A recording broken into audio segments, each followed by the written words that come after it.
wabarakatuh. Alhamdulillahilladzi ahya qulubil mudhnibin bittisa'i rahmati wa lamahum min husni tawassuli ma yadfa'una bihi 'azima akhdhihi wa 'uqubatihi. Asyhadu an la ilaha illallah wa la syarika lahu wa asyhadu anna sayyidina wa nabiyyana Muhammadan 'abduhu wa rasuluh. Allahumma salli wa sallim wa barik ala sayyidina Muhammadin wa ala alihi wa sahbihi ajma'in. Amma ba'du. Faqad qala Allah ta'ala fil Qur'anil 'azim. A'udzu billahi minasy syaithanir rajim. Bismillahirrahmanirrahim. Wa atakum min kulli ma sa'altumuh wa in tu'tu ni'matallahi la tuhsuha innal insana lazalumun kafar. Wa qala nabiyuna Muhammadun sallallahu alaihi wasallam may yuridillahu bihi khairan yufaqihu fid din. Sadaqallahul azim wa balagha nabiyul habibul karim wa nahnu ala dzalika minasy syakirin wasyakirin walhamdulillahi rabbil alamin. Mari sama-sama kita bersyukur kepada Allah, memuji kepada Allah dengan ucapan hamdalah. Alhamdulillahi rabbil alamin. Pada kesempatan siang hari ini, alhamdulillah kita semuanya bisa berkumpul dalam rangka silaturahim, dalam rangka untuk memperbaiki diri supaya hidup ini benar-benar mendapatkan kebahagiaan, keberuntungan dunia sampai akhirat. Salawat dan salam sama-sama kita sanjungkan ke Nabi Muhammad sallallahu alaihi wasallam beserta keluarganya, sahabatnya hingga kita umatnya. Saudara-saudaraku semuanya yang dirahmati oleh Allah Subhanahu wa taala, marilah kita buka ini dengan bacaan surat Al-Fatihah. Semoga dengan keberkahan dan manfaat surat Al-Fatihah, apa yang kita pelajari, apa yang kita renungkan, apa yang kita dapatkan, insyaallah Allah jadikan ilmu yang barokah, ilmu yang manfaat. Ada hadiniyah wa likum niyatun salihah wa la hadrati Nabi Mustafa Muhammad sallallahu alaihi wasallam. Siril Fatihah. Bismillahirrahmanirrahim. Alhamdulillahi rabbil alamin. Ar-Rahmanir Rahim. Maliki yaumiddin. Iyyaka na'budu wa iyyaka nasta'in. Ihdinas siratal mustaqim. Siratal ladzina an'amta 'alaihim ghairil maghdubi 'alaihim waladdallin. Rabbi fili wa walidayya wal mu'minina amin. Mari kita lanjutkan bersama dengan kajian tentang ilmu tasawuf. Itu berarti ilmu tentang pembersihan qalbi. Ilmu tasawuf ini adalah ranahnya bagaimana membentuk akhlak, adab manusia ini agar berbeda dengan binatang, berbeda dengan makhluk-makhluk yang lain. Di antara salah satu yang harus kita pahami, yang harus kita renungkan pada siang hari ini adalah salah satu hadis dari Ibnu Mas'ud radhiyallahu taala anhu, Nabi sallallahu alaihi wasallam qala la tazulu qadama 'abdin yaumal qiyamah hatta yus'ala an arba'in. Dari sahabat Ibnu Mas'ud radhiyallahu taala anhu, baginda Rasul sallallahu alaihi wasallam bersabda, tidak bergeser kedua telapak kaki seorang hamba Allah Subhanahu wa taala yaumul qiyamah sehingga hamba itu ditanya tentang 4 perkara. Coba renungkan pertanyaan 4 perkara ini, insya Allah akan bisa menghidupkan dan membangkitkan jasmani dan rohani kita. Ada bahasa bangunlah jiwalah, bangunnya badannya. 4 pertanyaan itu apa? Yang pertama adalah an umrihi, dari umurnya. Kita ditanya ini Pak tentang umur kita ini. Fima afna, umur kita ini nanti sampai habis, sampai selesai ini kira-kira nanti usia kita nutup mata kira-kira berapa tahun gitu. Coba pertanyaan kayak gitu. Nah, mengenai tentang umur kita ini nanti akan dipertanyakan. Wabil khusus kalau mulai dari kita terlahir sampai kita menuju akil balik, dah tentu jumhur ulama mengatakan bahwa semua kebaikan-kebaikan itu akan kembali kepada kedua orang tuanya. Ada sebagian ulama mengatakan bahwa kebaikan itu akan kembali kepada dirinya. Tapi jika mau melakukan suatu perbuatan buruk dan kejahatan, maka semuanya dimaafkan. Kenapa? Karena belum akil balik.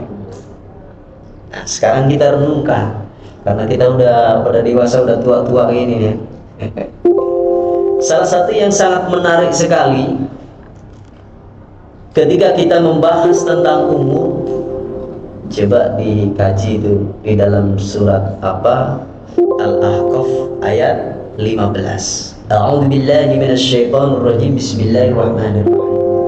Rabbi auzi'ni. Apa?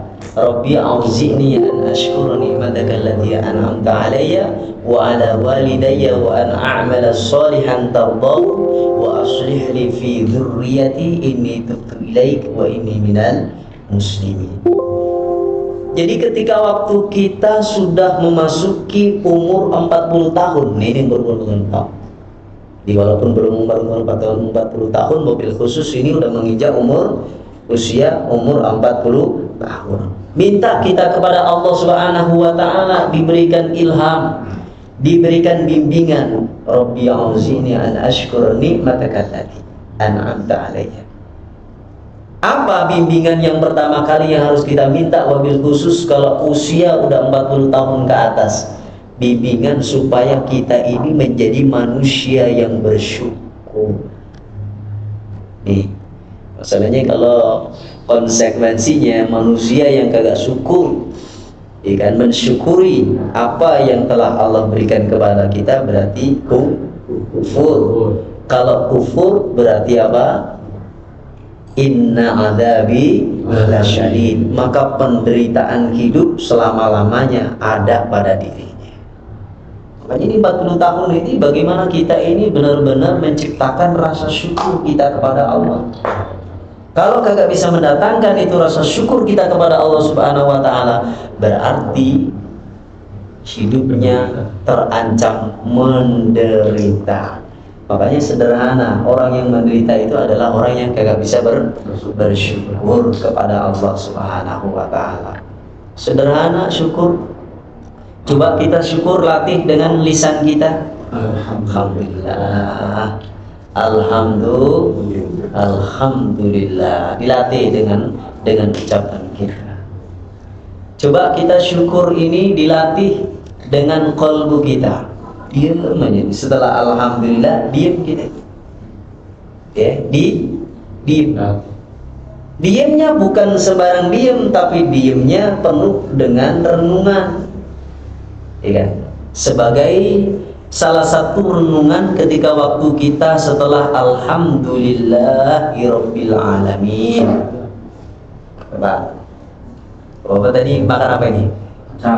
Dek, makan kacang sekarang. Alhamdulillah. Kita bersyukur kepada Allah. Yang syukur siapa? Nih hamba bersyukur. Bersyukur kepada siapa? Kepada Allah. Yang dilihat itu siapanya?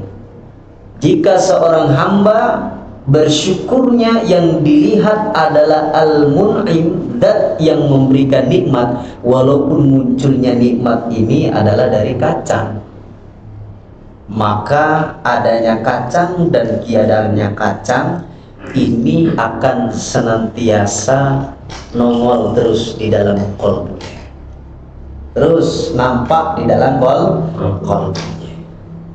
Bapaknya nih, kalau kita pengen nikmat ini, merasakan nikmat ini harus dihilangkan, Pak.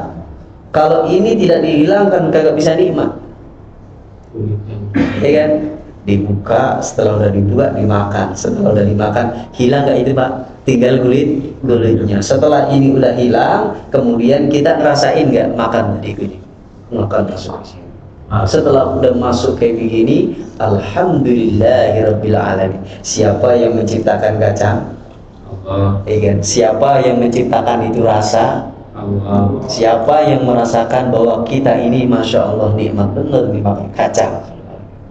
Nah, adanya kacang sampai tiadanya kacang ini adalah salah satu bentuk rasa syukur kita yang paling dalam di dalam qalbi. Yang dipandang apa? Yang dipandang adalah Dia Allah yang memberikan nikmat. Karena apa? Karena kayak semuanya saudara-saudara kita ini bisa menikmati yang namanya kacang.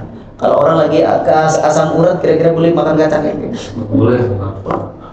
Pak, jangan. Nggak boleh. Ampun, mohon maaf Pak ya, saya tidak makan kacangan. Kenapa? Tuh asam uratnya lagi naik. Nggak boleh. Insya Allah. Ini bimbingan yang pertama kali adalah rasa syukur kita kepada Allah dalam qalbu ini. Ya Allah, alhamdulillah, syukur nikmatika allati an'amta alayya. Nah, kalau sudah kita bersyukur kepada Allah Subhanahu wa taala, coba kita evaluasi diri gitu. Ini masalah umur nih.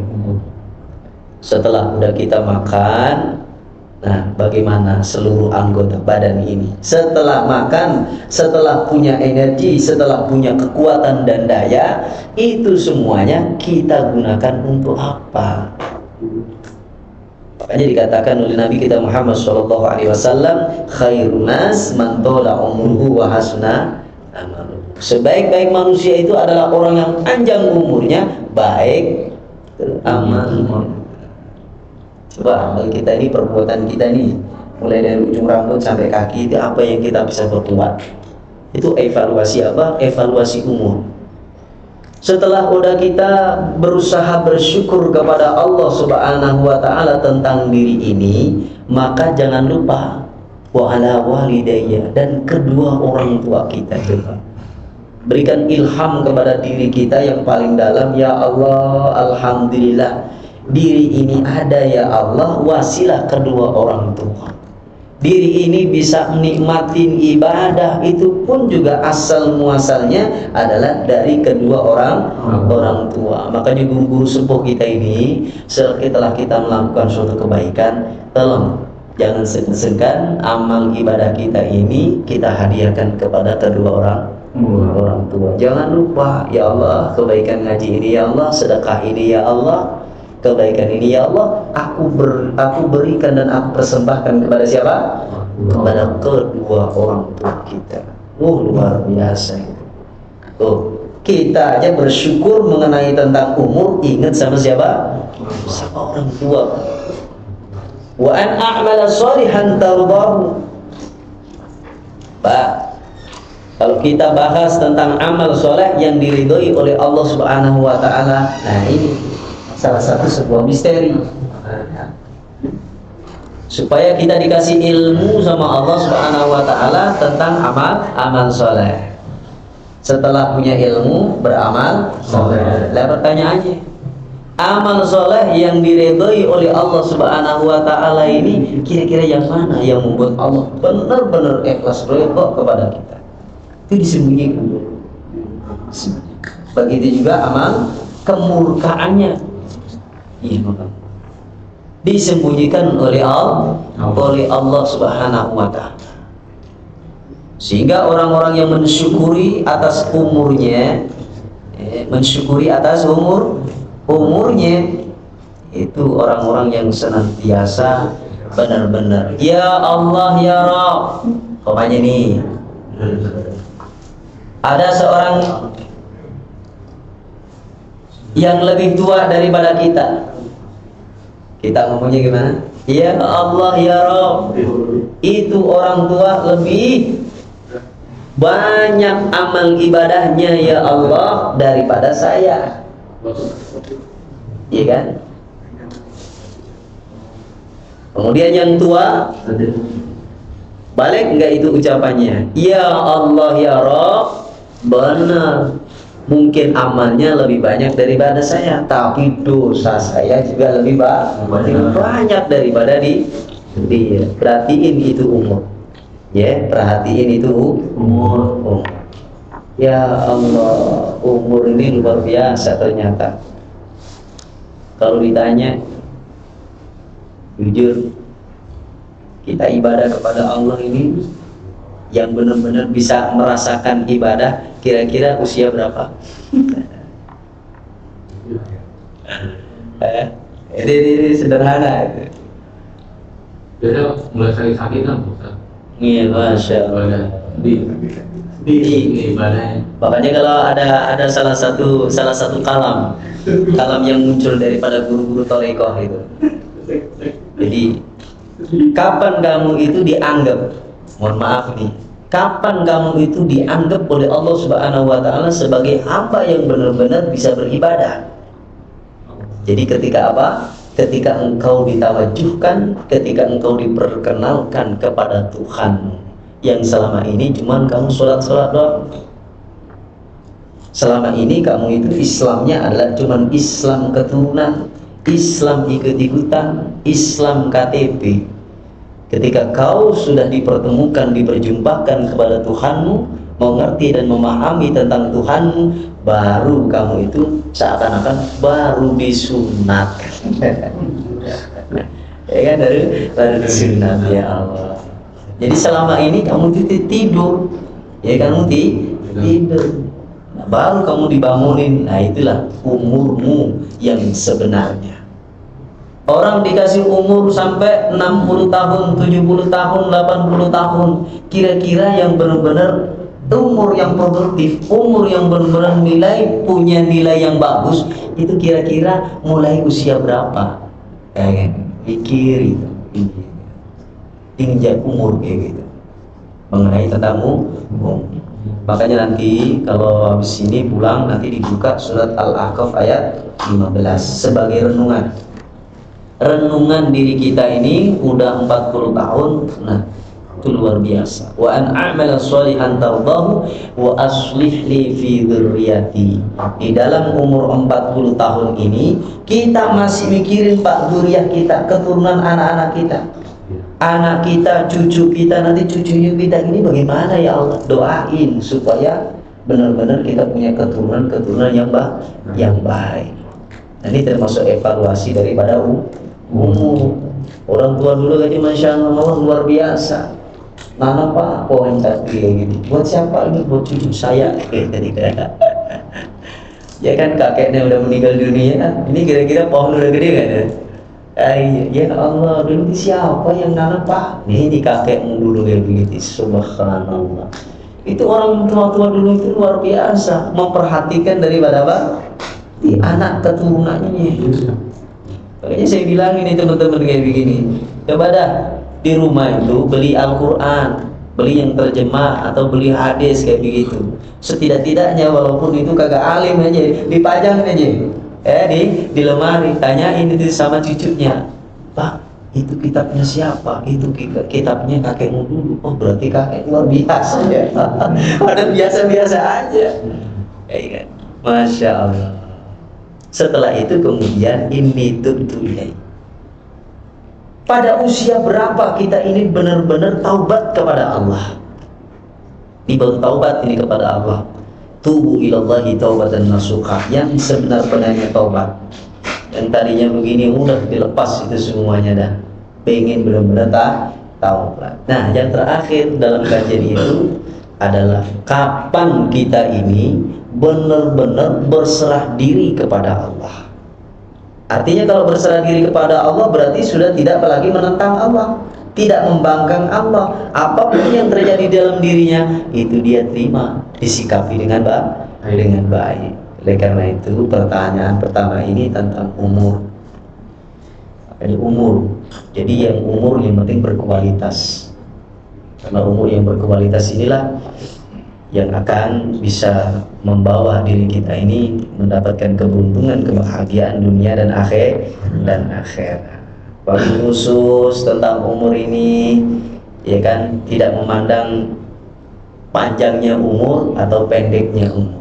Kalau ditanya bagaimana cara memanjangkan umur, cara memanjangkan umur adalah silaturahim. Orang yang dipanjangkan umurnya oleh Allah Subhanahu wa taala Itu ditandai dengan apa? Ditandai dengan meningkatnya kualitas ibadah. Itu lambang daripada panjang dia umur. Walaupun umurnya ini sudah ditentukan oleh Allah Subhanahu wa taala umpamanya 70 tahun atau 80 tahun, 90 tahun. Itu sudah ditentukan. Tapi kualitas daripada umurnya itu ini yang benar-benar kelihatan ibadahnya itu cuma berapa tahun. Jadi ketika waktu saya ngaji itu di Pondok Pesantren Langitan dulu, saya ngaji sama panjenengan pun Al-Maghfurlah Ki Haji Marzuki, ya kan? Beliau itu menyampaikan sederhana. Kalau kita dihitung nih, ya kan? Sehari semalam 24 jam. Terus 24 jam itu saya tanya yang pertama kali, tidurmu berapa jam? Ayo, tidurnya berapa jam? 8 jam. Dan 8 jam. Ya Allah. Kemudian kalau kerja yang wajib umpamanya kamu berapa jam? 8 jam. Sudah 16 jam. Kamu santai-santai main-main doang kayak begini berapa jam? Ditanya sholatmu yang wajib aja kira-kira berapa jam? Ada sejam? Ya Allah. Ditambah lagi kira-kira 24 jam ini buat makan dan minummu kira-kira berapa jam? Banyak kan makan, minum, ngambil, ngobrol. Ya Allah. Nih, kalau kita ditanya tentang umur kita ini, ya kan? Kalau diperlihatkan oleh Allah Subhanahu wa taala tentang rekaman kita, terus apa yang harus kita ucapkan? Ternyata saya begini, ya Allah, harus kudu istighfar kepada Allah Subhanahu wa taala. Kan tentang umur ini, ya. Satu tentang umur. Mudah-mudahan umur kita ini umur yang membawa barokah manfaat ya rabbal alamin. Yang kedua, pertanyaan yang kedua adalah wa an jasadihi fi ma ablahu. Ditanya yang kedua tentang jasadnya. Ini jasad berarti badan kita ini, jisim kita ini, mulai daripada terlahir di muka bumi ini sampai nanti meninggal dunia, sampai kita hancur nanti. Pertanyaannya, ditanya satu-satu.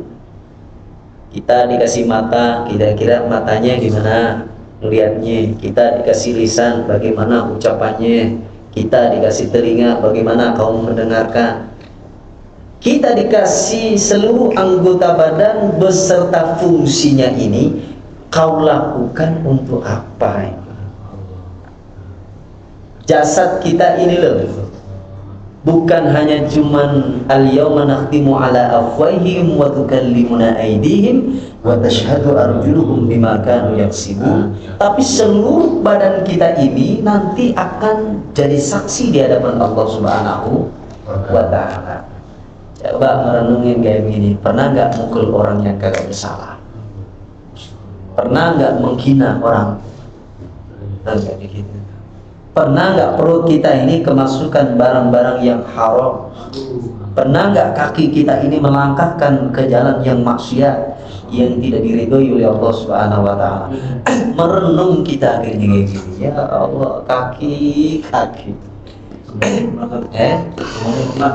Ditanyain itu semuanya di kakinya ditanya. Nah kan ditanya tentang jasad, ditanya lagi kakinya, tangan lagi ditanya, kan? Matanya ditanya, lisannya ditanya, perutnya ditanya, kan? Semuanya harus perlu ditanyakan sebelum nanti ditanyakan di yaumul qiyamah. Dan jawabannya sekarang, pertanyaannya sekarang, jawabannya sekarang, jangan nunggu nanti. Ya kan? Hisab diri kita, hasibu qabla hisab sekarang ini, jangan sampai nanti kita dihisab sama malaikat. Lulus kita dihisab di dunia ini, insya Allah malaikat cuma senyum-senyum doang. Ada udah kenal ya malaikat tidak? Udah kenal kayak gitu. Masya Allah.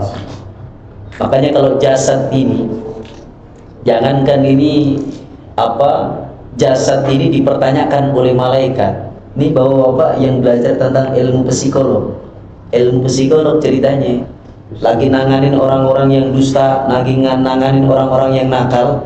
Ini dari lesannya, dari ucapannya, dari matanya, dari gerak tubuhnya. Kira-kira kelihatan gak itu? Orang jujur apa kagak jujur? Itu baru pertanyaan yang muncul daripada gerak tubuh. Gerak tubuh ya udah bisa dibaca.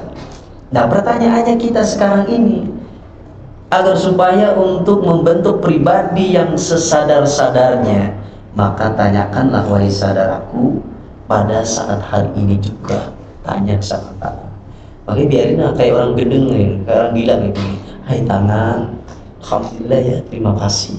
Kadang-kadang harus saya terima kasih sama tangan, terima kasih sama mata, terima kasih gini. Ya Allah ya Rabbi, selama ini ya Allah tangan saya ini sangat-sangat membantu saya ya Allah, kaki saya ya Allah, mata saya ya Allah, lisan saya ya Allah. Tanpa disadari kita kagak pernah itu terima kasih sama kaki, terima kasih sama mata. Mata terima kasih ya, selama ini alhamdulillah saya bisa ke sono kemari karena apa? Ini bisa ngeliatin keadaan. Pernah kita terima kasih sama mata, sama lisan kita, ya kan? Sama perut kita, alhamdulillah ya Allah. Sadar kalau kita ini lagi sakit baru merasa kalau punya mata, punya kaki kayak gitu. Kira-kira pertanyaan kayak begini nih harus dikembangkan, harus dimunculkan dalam diri ini supaya apa? Akhirnya nanti membentuk suatu pribadi yang berakhlak, pribadi yang beradab di hadapan Allah Subhanahu wa taala. Kalau itu tidak pernah dipertanyakan, lah bagaimana akan muncul kesadaran? Ya, tidak bisa. Itu baru jasadnya dipertanyakan oleh Allah, diri jasad. Oleh karena itu, salah satu amaliyah ibadah yang sangat luar biasa potensi kekuatan kebaikannya yaitu masalah sholat, ibadah badaniyah yang luar biasa.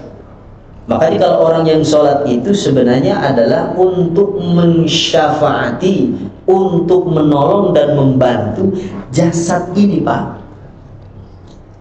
Kita dipertanyakan tentang jasad kita ini. Cukup dengan sholat yang baik itu insya Allah mulai daripada ujung rambut sampai kaki Allah sempurnakan, Allah ampuni segala dosa-dosanya. Itu luar biasa. Oleh karena itu pertanyaan jasad ini maka perbaikilah dengan cara dengan sholat.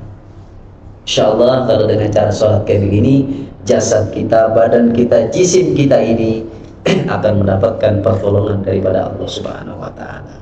Inna sholata tanha 'anil fahsya'i wal munkar. Kalau sholatnya baik, matanya mau kayak begini, oh cegah sini, jangan matanya. Kalau lagi ngomong kayak begini, jangan. Kan dicegah perbuatan keji dan munkar. Barokah napa? Barokah sholat. Yang ketiga, bahwa an ilmihi madza umila fi. Pertanyaan yang ketiga adalah tentang ilmunya. Ilmunya ini kau amalkan untuk apa? Ilmu. Orang bisa berbuat itu diawali dengan ilmu. Ya kan? Diawali dengan ilmu. Tanpa ilmu manusia kagak bisa berbuat. Oleh karena itu, salah satu daripada sederhana renungan, ya renungan, hadzal ilmu din. Ilmu ini adalah agama.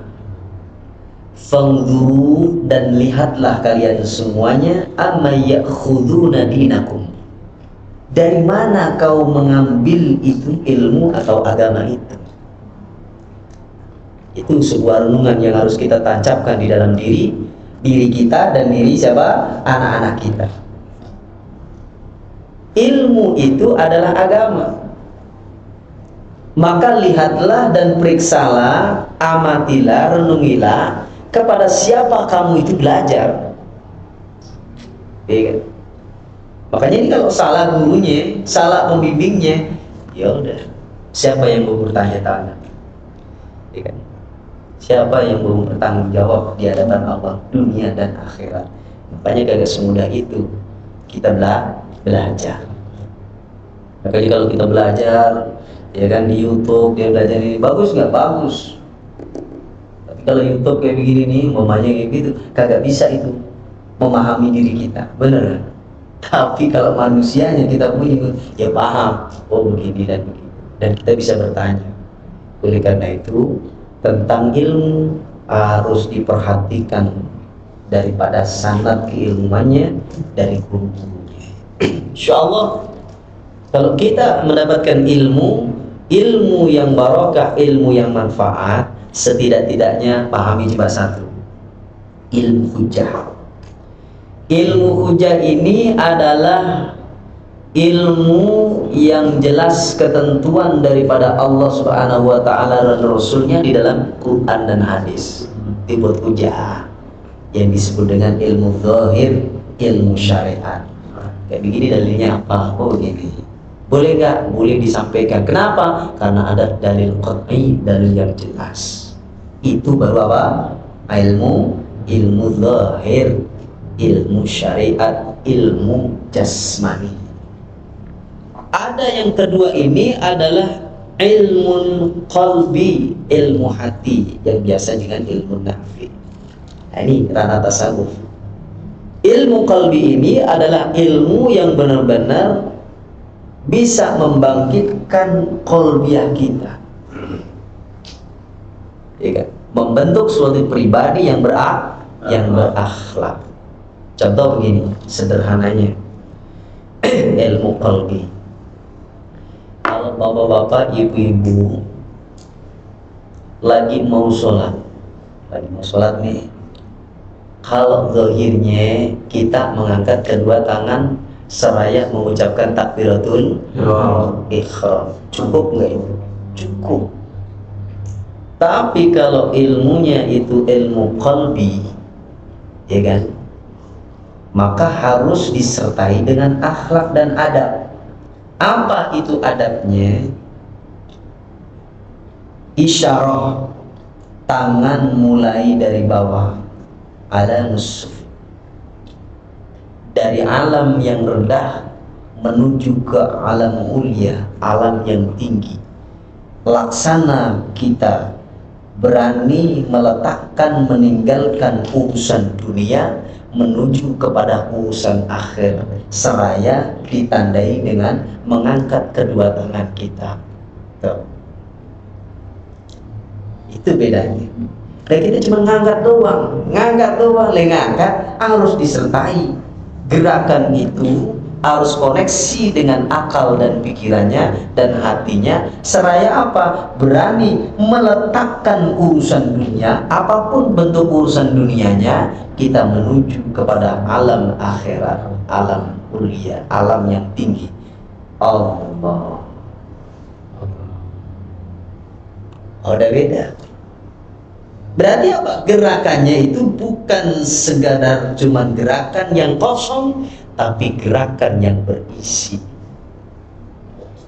Setelah kita sudah sampai atas dengan ucapan Allahu Akbar, ucapan Allahu Akbar yang disebut dengan takbiratul ihram yang pertama ini orang-orang yang ahli tasawuf bukan sekedar cuman lafaz Allahu Akbar dengan seraya dibarengi dengan apa? Mengangkat kedua tangannya, tapi ilmunya adalah bil ihsan, dengan ihsan.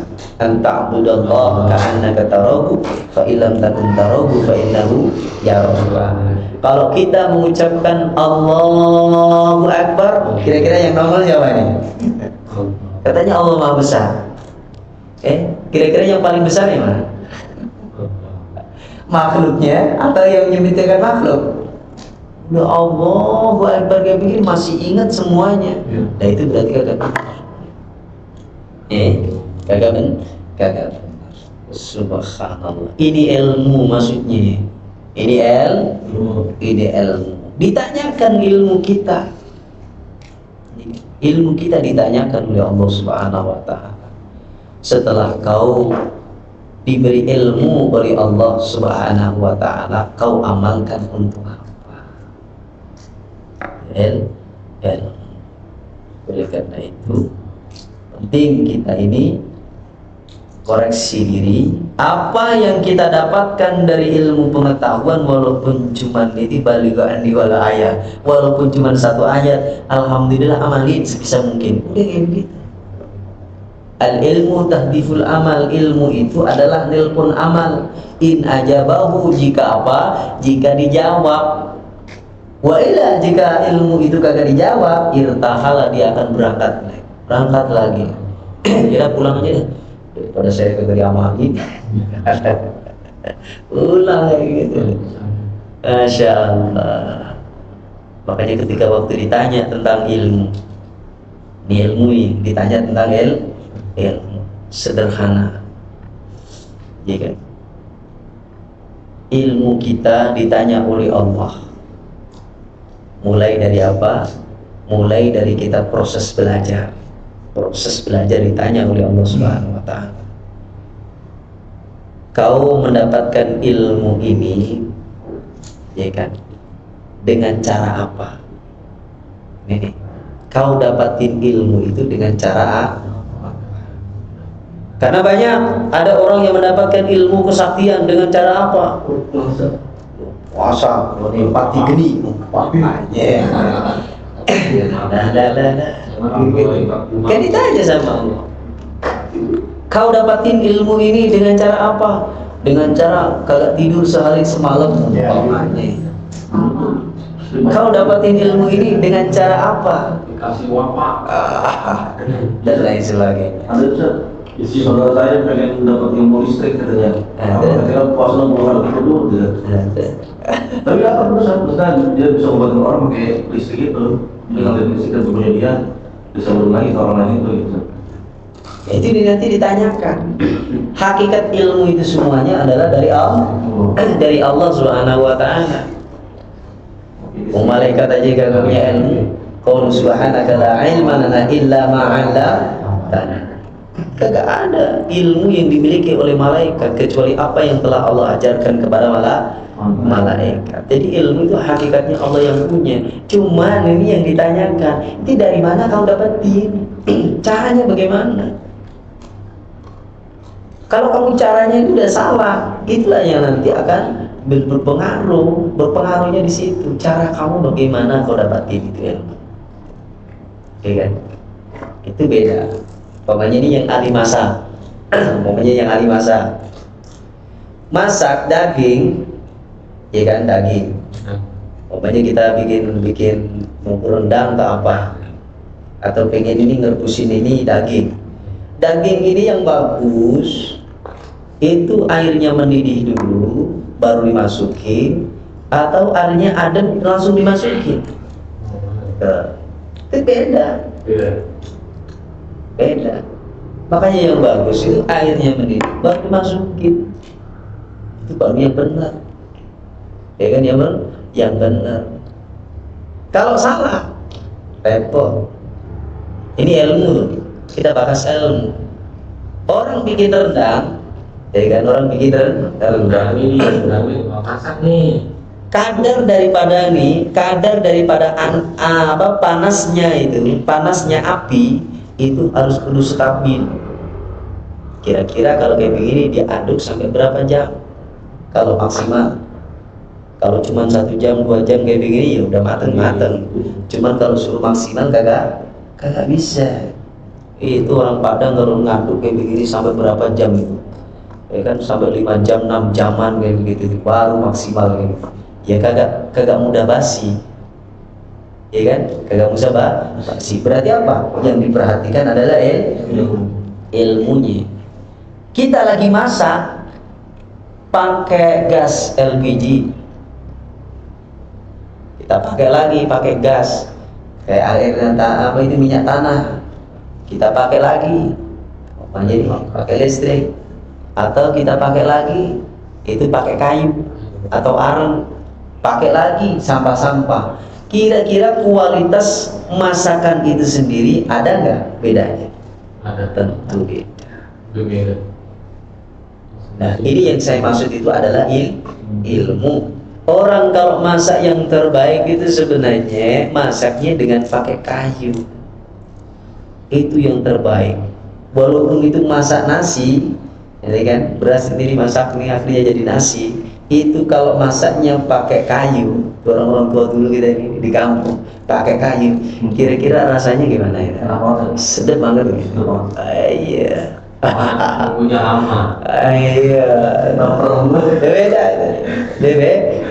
Itu kalau orang yang ahli rasa gitu. Manusia juga sama. Cara dapatin ilmu yang instan sama ilmu yang benar-benar dari pesantren, beda nggak itu? Beda. Walaupun Peter ngomong, walaupun seakan-akan pengetahuannya ini luar biasa, kalau dibanding dengan orang-orang yang asli dari pesantren, tetesan embun yang begitu amat seger dan sejuk, beda. Nggak percaya, buktiin aja. Ya kan Bu? Buktikan aja kayak gitu. Oleh karena itu, evaluasi yang ketiga tentang ilmu. Masalah orang-orang tua dulu itu ilmunya kagak banyak-banyak. Karena ilmu itu bagikan apa gak? Garam. Kalau masak kayak begini kebanyakan garam, kira-kira masakannya gimana Pak? Ya enak. Oleh karena itu apa? Jangan memperbanyak hanya cuma ilmu. Kalau ilmu itu asin. Coba dikit-dikit ilmu, dikit-dikit pusing kepala kita gitu. Haram gitu. Enggak boleh. Pusing gitu. Iya. Jadi jangan. Oleh karena itu ilmu sangat berpengaruh. Dan yang keempat adalah wa an malihi min aina iktasaba, dari harta benda kita, min aina iktasaba, dari mana itu kita dapetin kerjanya itu, penghasilannya itu. Fabima afqahu, dan bagaimana kau menginfakkan, kau mentasarrufkan itu harta, dari mana kau carinya dan dari mana dan kemana kau belanjakan itu harta bendamu. Jadi empat-empatnya ini adalah salah satu yang mampu untuk menyadarkan diri, menghidupkan diri supaya nanti tersentuhlah qalbu kita. Kalau sudah tersentuh qalbu kita, maka qalbu kita ini nanti akan ada didikan langsung dari Allah. Jadi kalau sudah tersentuh, itu didikan langsung dari Allah Subhanahu wa ta'ala. Wallahu a'lam bishawab. Boleh kita lagi berbincang-bincang, bebas pertanyaannya.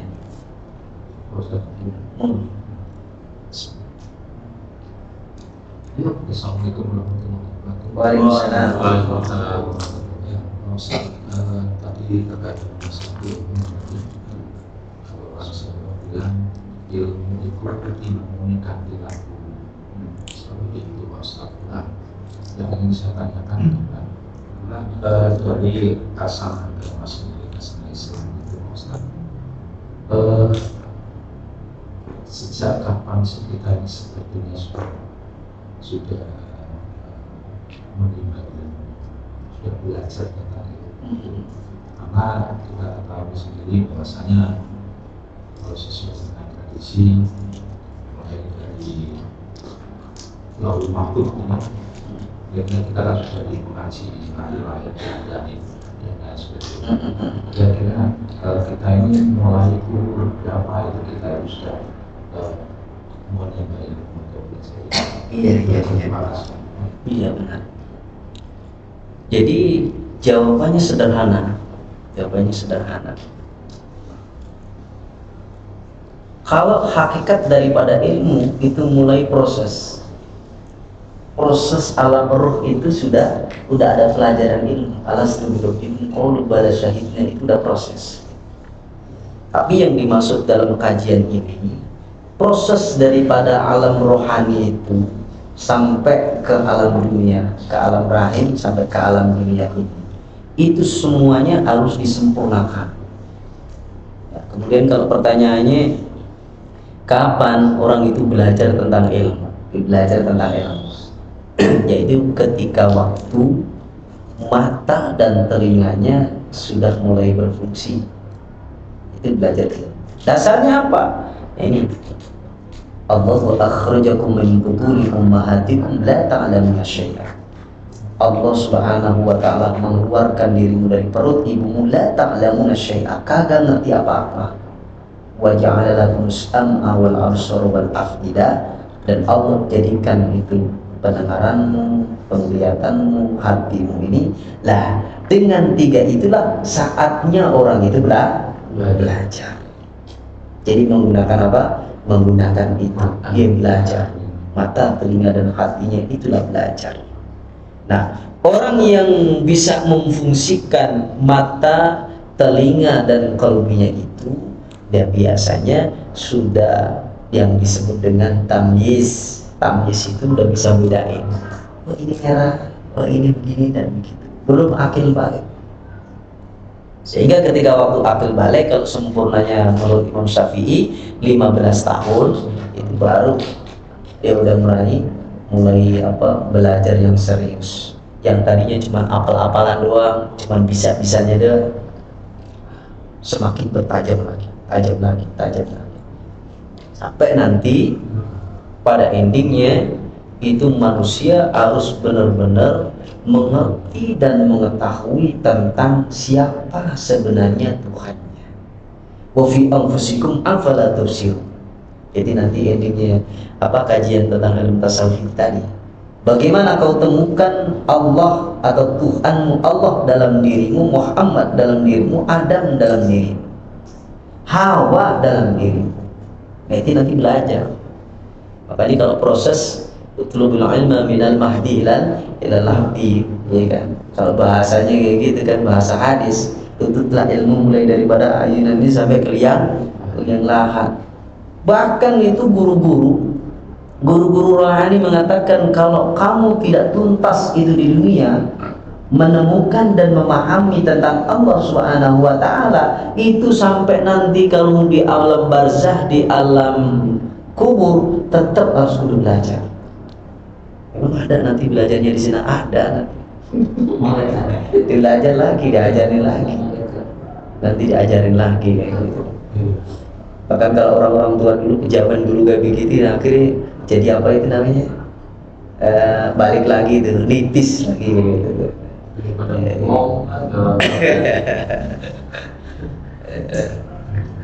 Jadi nanti kalau diatakan kayak begitu, kalau sederhananya kalau kita diarahkan ke ilmu hujah, kapan kamu belajar? Jadi ketika waktu fungsilah mata, telinga, dan qalbmu, disitulah saatnya kamu belajar. Kemudian tadi ada kalam yang luar biasa itu tadi, orang punya ilmu itu karena apa? Laku. Artinya apa? Praktek dalam hidup. Karena apa? Al ilmu fis sudur la fis sutur. Ilmu itu di dalam dadamu, bukan di tulisan. Nah, kalau orang yang ilmunya di dalam dada adalah kamu yang rasain sendiri, kamu yang ngerjain sendiri, kamu yang menyaksikan sendiri, baru itu ilmu yang sejati. Bukan katanya, tapi kata kita. Ingat gitu. Satu lagu pada zaman Nabi itu dikatakan bahwa takdir sampai ke Cina. Kalau kita berkiblat kepada agama kita di Cina, dalam ada takdir itu kan tidak Cina. Kenapa ada kalimat Cina itu sampai ke Cina? Iya, itu cuma seloka doang. Seloka. Ini seloka. Jadi banyak sekali hadis-hadis itu adalah cuma seloka dan isyarah. Tapi walaupun itu cuma sekedar seloka, tapi mengandung sebuah makna yang tersirat itu luar biasa. Dunia, dari kacamata dunia, itu orang-orang banyak Cina, kira-kira bagaimana itu? Pemikirannya orang-orang Cina kayak begitu. Ya kan, pola hidup orang Cina seperti apa? Sampai jangankan itu prediksi Nabi, sampai unen-unen wong Jawa wae besok tanah Jawa iki nak kebek wong Cina. Nanti dipenuhin orang-orang Cina. Banyak orang-orang Cina. Jadi campuran Jawa sama Cina. Apa namanya? Iya, udah kayak gitu. Jadi sangat luar biasa. Allah Subhanahu wa Ta'ala itu melalui lisan Nabi itu luar biasa. Coba nih, tengokin orang-orang Cina itu bagaimana? Ya tentunya ya ada yang baik, ada yang buruk.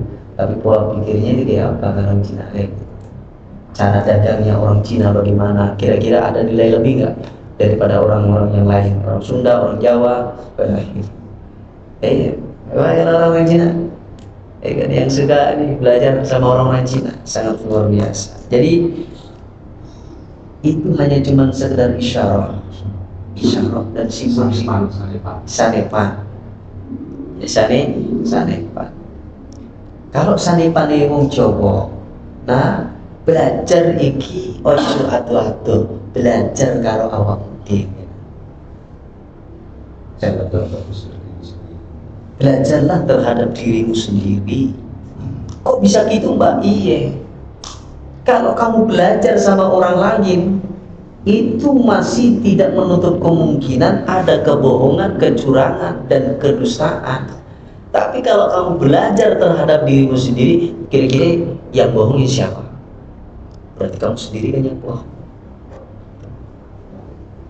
Sehingga endingnya orang-orang yang belajar tentang ilmu itu adalah akan mendapatkan daripada guru rohani, di mana guru rohani ini yang bisa membimbing dirinya sendiri, walaupun jauh dari guru zahirnya, walaupun jauh daripada orang tuanya, tapi apa? Hidup senantiasa ada bimbingan dengan kekuatan itu tadi. Apa yang dilihat, apa yang didengar, apa yang muncul dari kalbunya, itu jadi ilmu semuanya. Bimbingannya di gua. Nah, itu lebih keren. Itu lebih keren kalau punya ilmu gitu. Ya kan? Kalau belajar kayak begitu baru repot. Kata Syekh Anwar Sanusi, guru saya yang dari Demak itu. Kayak begitu. Kalau belajar kalau menungso, jas, iki menungso rasa sabar. Angel ikhlasi, sabare angel. Terus belajar karo sapa, Mbak? Kalau iblis, kalau setan, ya kuat apaan? Maksudnya kepiye? Nah, ojo suudon dhisik. Setan itu luar biasa. Tugasnya setan adalah menyesatkan. Kira-kira pernah nggak setan itu putus asa? Pernah. Lah itu ya semangat. Nah, tugas saya kan pengen menyesatkan kayak begini, pengen belokin kayak. Nah, tugas saya kayak begitu. Nah itu keteguhannya setan ini yang harus kita ikuti. Istiqomahnya setan harus kita ikutin kayak gitu. Itu luar biasa aja kayak begitu. Udah, walaupun begini tetap aja. Nah, itu belajar dari situ. Jadi belajar dari situ. Terus kok ekstrim bener sih Bang? Gini ceritanya. Kiai-kiai pinter itu belajar sama siapa aja Bang? Sama santri-santri yang nakal. Jamaah-jamaah yang brengsek semuanya kayak begitu. Dengan nakalnya orang kayak begini, kiainya jadi pinter gitu. Oh iya, kayak begini, caranya begini. Sampai kabeh kayak begitu kalau nanganin orang-orang nakal, nanganin orang-orang yang curang kayak begini, akhirnya jadi pinter gak? Oh triknya begini dan begitu. Itu maksudnya. Jadi belajar dengan keadaan orang-orang yang keluar dari nilai-nilai agama, disitulah akhirnya kita dapat ilmu. Oleh karena itu belajarlah yang pakem. Insya Allah kalau belajar yang pakem akan mendapatkan hasil yang maksimal. Karena itu juga ya. Jadi banyak simbol-simbol roh. Ustaz, Oke? sebenarnya pertanyaan vaksin Ustaz. Iya. Apa itu sih itu ilmu? Ilmu itu apa? Apakah ilmu itu dikotak-kotakan Ustaz? Maksudnya ada ilmu akhirat, ada ilmu dunia. Apa sebenarnya mereka sama sejalan? Terima kasih Ustaz. Iya, iya. Ilmu itu secara lughat, secara bahasa adalah tahu, atau tahu atau ngerti kayak gitu. Al-ilmu nurun, ilmu itu adalah cahaya. Ilmu saya ditambah lagi. Ada lagi orang mengatakan ilmu sesat, ilmu hitam, Iya. ilmu putih, ilmu baik. Iya. Dipakatkan juga. Maksudnya gimana? Jadi pada dasarnya kan saya bahas tentang dasarnya dulu. Kan ilmu itu adalah alima ya'lamu ilman. Ilmu itu adalah tahu. Jadi karena orang tadinya bodoh, akhirnya dikasih tahu, berarti dia dapat ilmu. Wa may yaqiluha illal alimun. Kagak bisa itu menggunakan akalnya kecuali orang-orang yang dikasih ilmu. Udah ilmu. Ilmu itu harus tahu. Itu orang-orang yang berilmu. Orang-orang yang berilmu tentang apa? Tentang ilmu dunia, ilmu akhirat. Kok di kota-kota iya? Walaupun satu kesatuan, tapi kalau dirinci itu beda. Jadi beda. Kalau ditanya mau buat dunia, apa itu dunia? Wa kullu ma yub'iduka 'anillah fa huwa dunya. Segala sesuatunya yang bisa menjauhkan dirimu dari Allah Subhanahu wa taala itu adalah dunia. Ini dalam kitab Tanbirul Qulub fi Mu'amalati A'layin Nujum karangan Syekh Muhammad Amin Kurdi. Begitu juga sebaliknya, kalau ditanya tentang akhirat, wa kullu ma yu'inuka 'ala Allah, apapun itu yang bisa menolong dirimu, menjadi wasilah dirimu untuk senantiasa menuju kepada Allah, taqarruban ilallah, itu adalah nilai akhirat. Makanya apa? Berarti ada ilmu yang bisa menjauhkan Allah dan bisa mendekatkan diri kepada Allah Subhanahu wa taala. Ini global aja tentang ilmu. Nah kalau ditanya lagi, hakikat daripada dunia itu apa? Ya kan? Hakikat daripada dunia itu apa? Nah setidak-tidaknya hakikat daripada dunia itu, ya kan, di dalam kitab Tanwirul Qulub itu juga itu ada 5 poin yang harus diperhatikan kalau kita mengenai tentang ada ilmu dunia ini. Berarti innamal hayatud dunya la'ibun wa lahwun wa zinatun wa tafakhur. Itu surat apa itu?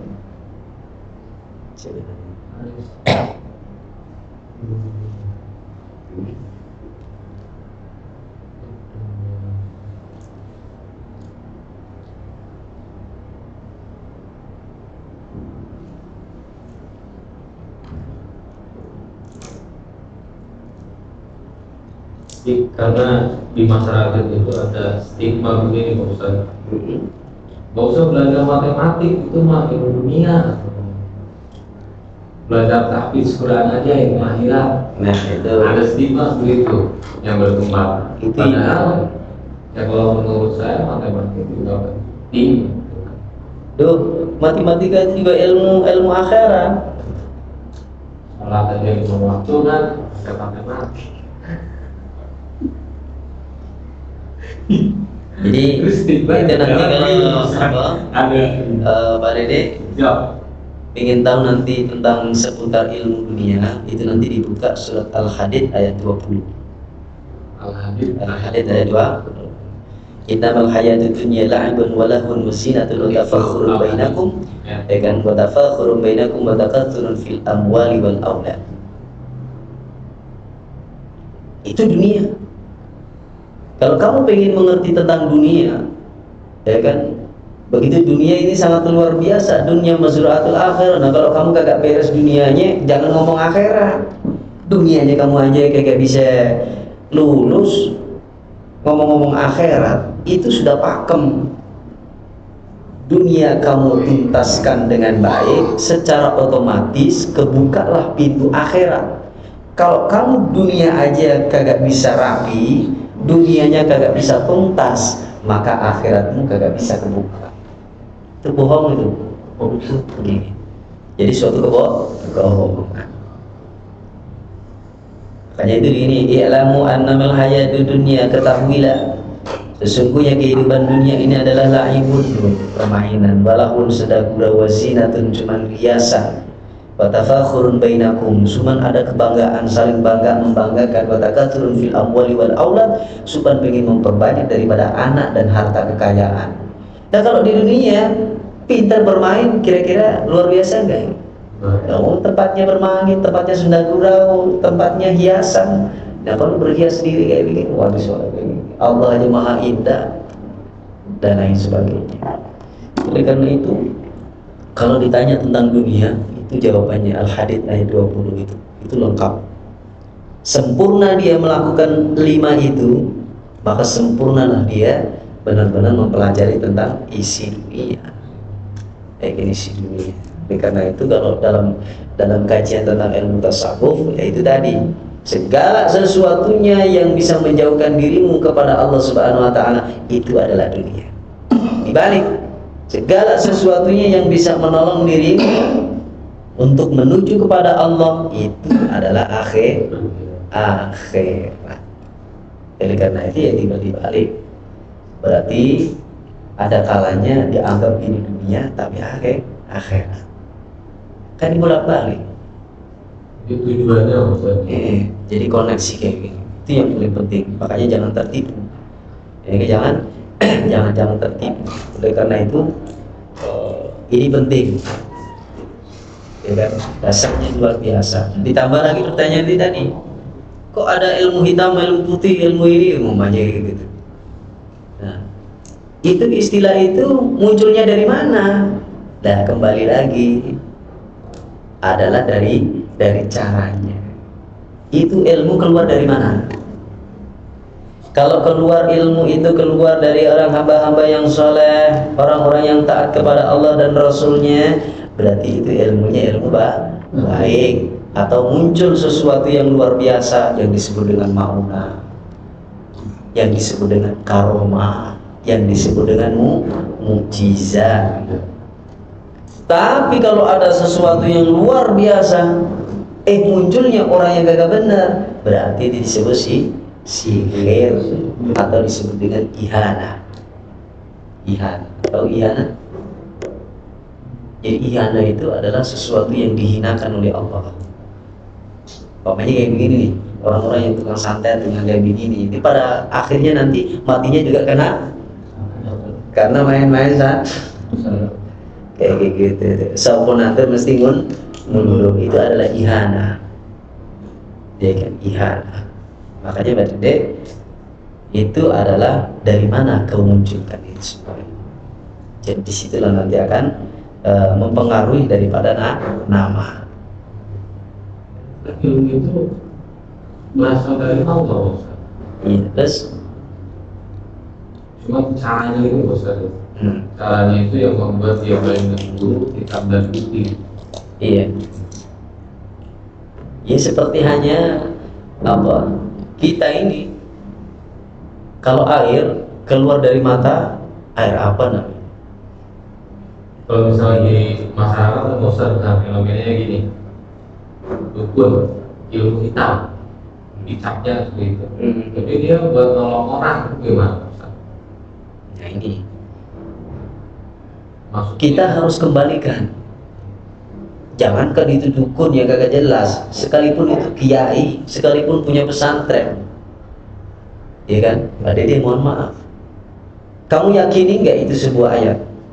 Wa idza maritu fa huwa yashfin, ketika kita sakit dialah Allah yang menyembuhkan. Yang maha menyembuhkan siapa? Allah. Nah kalau sampai begini dan begitu gimana tauhidnya? Kagak benar. disebut syariat gitu ya Ustaz. Iya, syariatnya nggak apa-apa. Syariat itu kesana aja. Nggak apa-apa. Syariat memang harus. Jadi kita minta supaya didoakan, supaya dikasih wasilah, supaya dapat jalan kesembuhan gitu. Nah hilang kemarin seperti itu tuh Pak. Bosan. Doain Pak biar saya lulus jadi polisi gitu. Doain. Nggak apa-apa. Gue mau bayar kasih ini minyak. Jadi masya Allah, aku itu menemukan sesuatu yang indah. Iya, kan udah ada saya kasih pembukaan itu tadi kan. Jika Allah Subhanahu wa Ta'ala kau lihat di saat terjadinya nikmat dan bala, apa yang terjadi? Di saat kamu bisa melihat itu Allah di dalam kenikmatan dan bala musibah, berarti apa? Kata dasar kuncinya, kau mengerti dan menyaksikan tentang fi'ilnya, perbuatannya, hanya perbuatan Allah Subhanahu wa Ta'ala. Di alam semesta terjadi ini memang perbuatan siapa? Kalau bukan perbuatan Allah.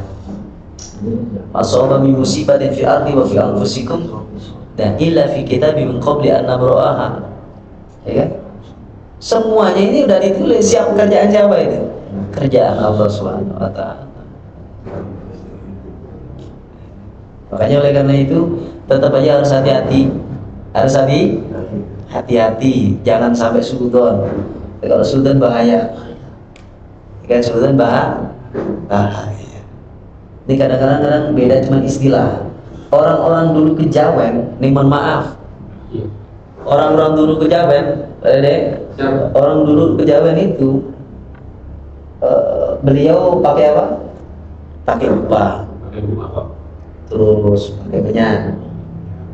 Ini kira-kira maksudnya apa ini? Dupa, menyan, yang diambil apanya? Wangi. Bau wanginya. Sekarang saya tanya, bau wangi itu apakah kesukaan Nabi atau sesuatu yang dibenci oleh Nabi? Kesukaan Nabi, wangi.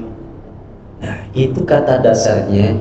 Nabi aja itu suka, seneng dengan wangi-wangian.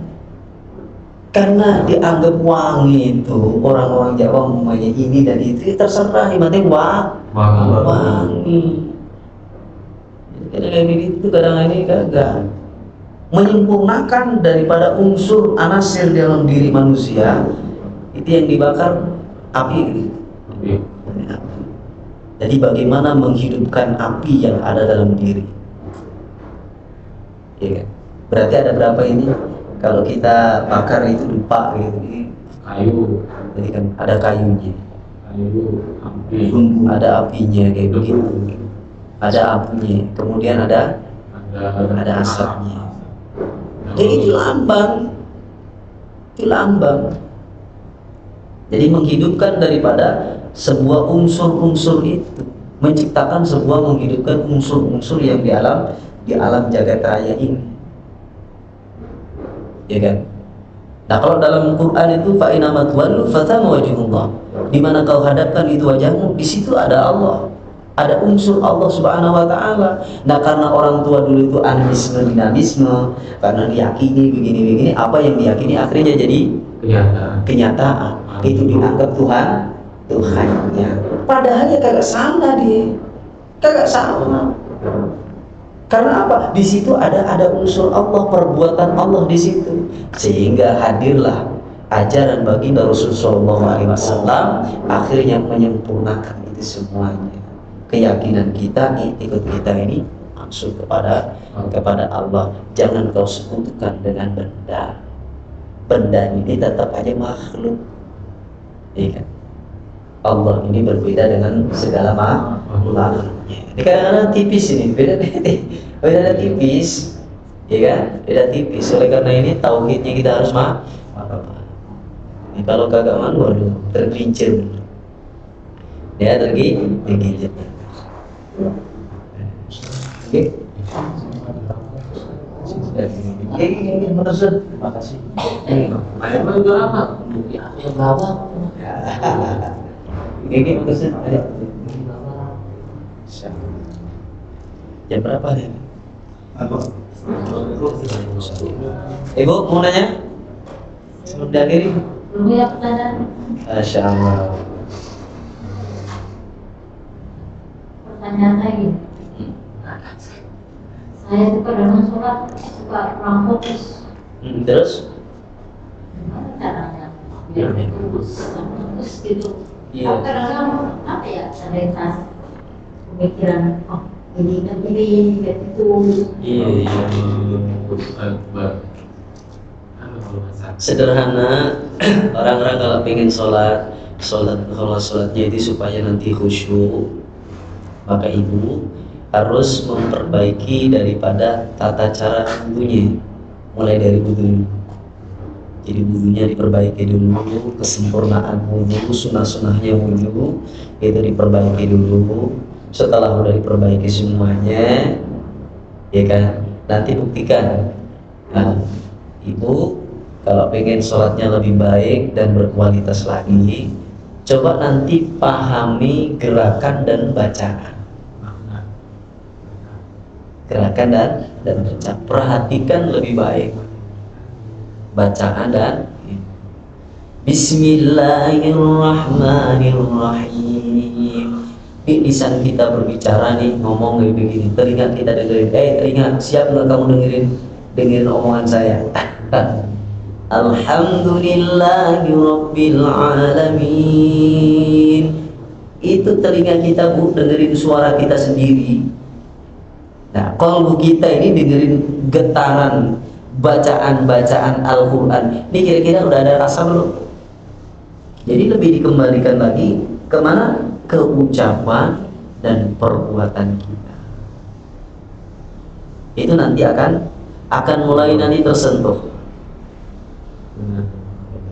Sehingga kalau udah diperhatikan itu bacaannya, walaupun cuma bacaan doang, ini bacaan dulu, perhatiin tertib dalam bacaan. Setelah udah tertib dalam bacaan, coba nanti dilanjutkan lagi bagaimana kita ini berucap plus tahu artinya. Sehingga apa? Sehingga ketika waktu kita lagi sholat itu sibuk. Sibuk apa? Sibuk memperhatikan gerakannya, sibuk memperhatikan apa makna yang terkandung di dalam. Karena kita udah disibukkan dengan itu, yang lain geser kan? Karena belum sibuk dalam sholat, akhirnya yang lain datang. Mohon maaf ya, kayak gini kan sibuk nih ini. Akhirnya bakal datang. Sholat disibukkan urusan dengan hablum minallah. Kalau ibu semakin sibuk itu Ar-Rahmanir-Rahim, sibuk nggak itu? Diartiin Maliki Yaumiddin. Coba kalau sibukan ibu, diartiin, diterjemahin, dirasain. Ntar yang lain kagak nongol. Karena apa? Kata dasarnya apa? Sibukkan dirimu ketika waktu sholat dengan bacaanmu dan gerakanmu. Masa orang sujud kayak begini, sholat kagak paham. Ketika waktu dia berdiri, berruku, sujud, ini kan harus ingat kan, jangan sampai kelebihan rokaatnya kurang rokaatnya sibuk. Jadi harus disibukkan dulu. Insya Allah kalau ibu lebih sibuk lagi di dalam sholat, maka yang lain insya Allah nanti akan berkurang. Karena apa? Udah gak ada tempatnya. Kenapa Pak? Mohon maaf ya, saya nggak bisa. Saya lagi banyak kerjaan. Pulang lagi dari.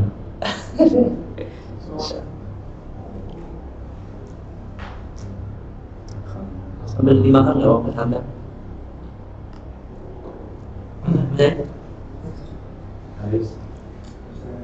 Ustaz, ada yang bilang begini, Ustaz.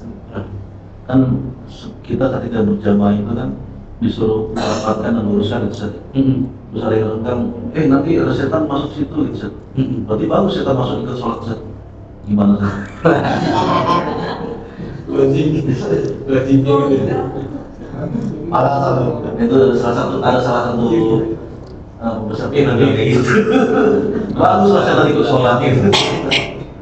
Iya, bagus sholat ya. Itu maksudnya Jadi begini, syariat agama mengajarkan supaya sholat itu harus merapikan shaf. Kalau rapi dalam shafnya ini adalah melambangkan sebuah tatanan yang teratur, tatanan yang indah, tatanan yang luar biasa. Satu, tatanan yang indah. Satu. Kalau sudah tatanan yang indah, itu teratur, tertib, ya, itu adalah harapan orang-orang zahir itu akhirnya tertib. Sehingga kalau bisa itu kalau di depan umpamanya nih, yang tinggi itu sejajar. Jangan ada yang pendek, yang tinggi itu jangan sejajar kalau bisa. Rapi. Kalau dihubungkan dengan ilmu tasawufnya, apa sih maksudnya? Supaya dirapatkan barisannya kayak begini, itu adalah simbol. Makanya Islam itu banyak simbol yang terkandung di dalamnya. Wabil khusus yang dirapatkan barisan itu barisan yang mana? Dohirnya ya barisan ini, ya barisan ini. Tapi barisan yang paling utama itu adalah barisan rohaniamu. Itu jawabannya nanti sama ibu itu. Apa barisan rohaniamu? Coba rapatkan dan luruskan shaf pikiranmu, nafsumu, ini akalmu, hawa nafsumu, hatimu, rohaniamu. Suruh apa?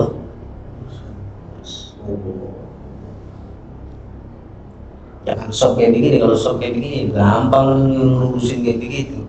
Tapi kalau pikiran kita bagaimana? Nafsu kita bagaimana? Qalbu kita bagaimana? Rohaniah kita bagaimana? Udah lurus apa belum nih? Nah, kalau udah diluruskan itu semuanya, makanya pantas setan gak bakalan nongol di dalam ini. Urusan sama diri sejati diri. Tapi kalau urusan zahir, kalau ini ada lubang-lubang kayak begini, lah ini kadang-kadang bikin apa? Setan zahir. Ada setan yang zahir, ada setan yang batin. Sehingga apa? Disuruh rapi. Kalau udah rapat, ada nggak itu celah? Udah nggak ada. Oh ini nggak bisa. Ya udah jangan masuk. Maksudnya begitu. Dengan tampilnya sholat itu juga bisa menimbulkan rasa khusyuk itu juga. Wasilah. Wasilah kita merapikan shaf, wasilah ketertiban itu akhirnya membantu tentang kekhusyuan dalam sholat. Dan kalau sembrono, di sembrono kayak begitu, kagak mau ngerasa kayak begini, tetap aja qalbiyahnya mesti berantakan. Oleh karena itu, al-zahir tadullu 'alal batin. Zahir itu menunjukkan tentang kebatinan. Sehingga apa? Diberesin zahirnya, insya Allah nanti batinnya ikut. Biarin aja kata orang begini, biarin aja. Yang penting ini kita berusaha sebaik mungkin. Insya Allah mudah-mudahan sampai batin. Alhamdulillah. Jadi Pak Ustadz, kalau kita maknai itu dari awal mengambil air wudhu, kita membersihkan semua anggota tubuh. Kalau secara batinnya, ya mungkin tangan kita, kaki kita, kaki kita, telinga kita, wajah kita, semuanya harus bersih. Termasuk kepala kan, isi otak kita, cicilan. Terus tadi Pak Ustadz menjelaskan di saat tahlilatul Allahu Akbar, tangan di bawah itu kita bisa lagi menggenggam dunia kan. Dunia ini lepaskan saja semuanya, dilepaskan, dan kita mengharap ke hal yang lebih tinggi, keampunan Allah. Allahu Akbar. Terus kalau tadi merapatkan shaf, intinya kita merapatkan meluruskan hati kita gitu saja. Meluruskan hati kita, atau apa bukannya kalau renggang setan masuk, enggak juga seperti itu. Kalau secara batinnya itu kalau kita nggak lurus pikiran kita, pasti setan itu masuk. Sebenarnya begitu, cuman ditandai dengan rapinya di barisan ini rapinya. Terus gerakan-gerakan yang lain Pak Ustadz secara batinnya ada maknanya nggak Pak Ustadz? Wah banyak, Banyak. Banyak. Kayak ruku. banyak. Kalau sujud kan saya paham lah ya. Kita meletakkan pikiran itu di bawah. Untuk episode berikutnya. Oh, untuk episode berikutnya. Bisa. Di simbol-simbol itu masih banyak tuh. Dan Panjang itu Masih panjang. iya, itu kita dapatin dari guru-guru rohani. Jadi kita dapatin dari guru syariat. Syariat cuman dilihat kalau ucapannya bagus, gerakannya udah bagus, syarat rukunya udah bagus, ya udah sah ya. Udah sah. Insyaallah dah. Baik, saya harapkan apa yang kita kaji kayak begini coba direnungi. Setelah udah direnungin, ada nggak pertanyaan? Setelah udah ada pertanyaan, itu nanti tanyakan aja supaya nanti jadi ilmu yang bisa menghidupkan jiwa dan raga. Allahumma shalli ala Muhammad Amin ya Allah. Allahumma nas'aluka ilman nafi'an wa 'amalan mutaqabbal wa na'udzu bika min 'ilmin la yanfa'u wa min qalbin la yakhsha. توفي سبحانك الله وبحمده السلام عليكم الحمد لله رب العالمين والله الموفق لكم الطريق السلام عليكم ورحمة الله وبركاته. Waalaikumsalam warahmatullahi wabarakatuh.